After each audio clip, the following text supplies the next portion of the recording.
빈혈이 생기는 수포성 습진으로요. 보통 초기에는 작은 수포들이 손바닥이나 손가락이 겹쳐지는 측면에 발생하는 것으로 시작을 하죠.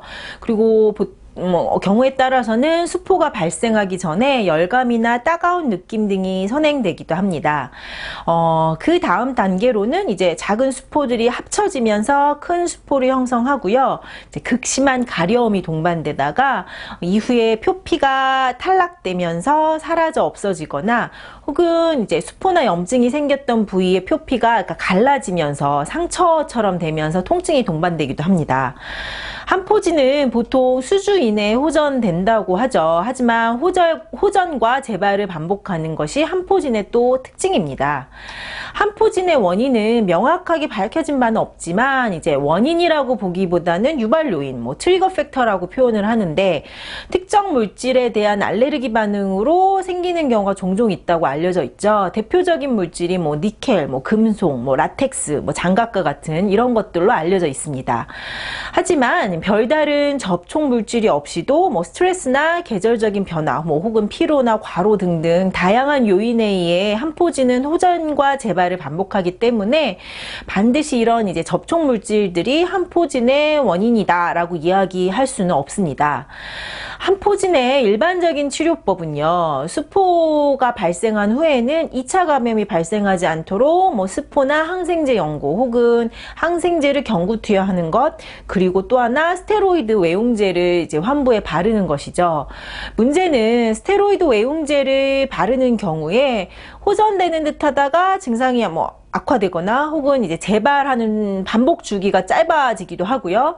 보통은 이제 수주 이내 호전됐다 악화됐다를 반복했던 한포진이 스테로이드 외용제를 사용한 후에 호전되지 않으면서 증상이 쭉 지속되는 등 이런 문제가 초래가 될 수 있습니다. 반복되는 한포진은 분명히 내인적인 면역체계의 문제와 함께 그 다음에 더불어 피부의 방어 기능이 튼튼하지 못한 것이 문제가 되는데요. 스테로이드는 면역 억제제죠. 이런 연고들을 사용할 경우 피부의 면역 기능, 반응을 억제시켜서 염증을 진정시켜준 방법이기 때문에 한포진의 반복적인 스테로이드 외용제의 사용은 반드시 조심해야 합니다. 특히 한포진이 발생하는 손이나 발은 외부 물질과 가장 빈번하게 접촉할 수 있는 부위이기 때문에 잦은 스테로이드 외용제의 사용은 피부의 방어 기능 자체를 약화시켜서 이제 이물질, 손에 닿는 물질로 인해 2차 감염이 쉽게 일어날 수 있는 환경을 만들 수도 있기 때문에 반드시 조심해야 합니다.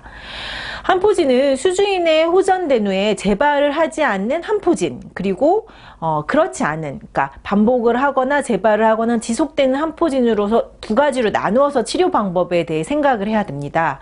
보통 이제 며칠 혹은 수주 이내에 호전되는 한포진은 보통은 특정 물질과의 마찰, 금속이나 장갑이나 이런 것들로 인한 마찰에 의해 알레르기 반응으로 인해 발생한 경우이기 때문에 이제 발병 전후로 접촉한 물질을 체크해 보시고 환부를 청결히 하면서 보습만 충분히 해주어도 크게 치료를 요하지 않는 경우가 있습니다. 문제는 이제 수주 이상 지속되거나 호전과 재발을 반복하거나 이런 경우인데요. 앞서 언급했던 대로 스테로이드 외용제는 피부 장벽 약화로 인한 여러 가지 부작용을 유발할 수 있기 때문에 사용에 신중을 하셔야 하고요. 만성화 반복되는 한포진은 내인적인 면역 기능의 조절, 그리고 피부 장벽을 튼튼하게 해주는 치료법이 병행이 되어야만 합니다. 정확한 체질 진단, 그다음 식이 교정, 그다음 한약 치료를 통한 면역 기능을 튼튼히 해주는 것, 그리고 이제 체질에 맞는 보습제를 선택해서 피부 장벽을 튼튼하게 해주는 것, 이런 것들이 만성적으로 재발을 반복하는 한포진의 피부 건강법 치료법입니다.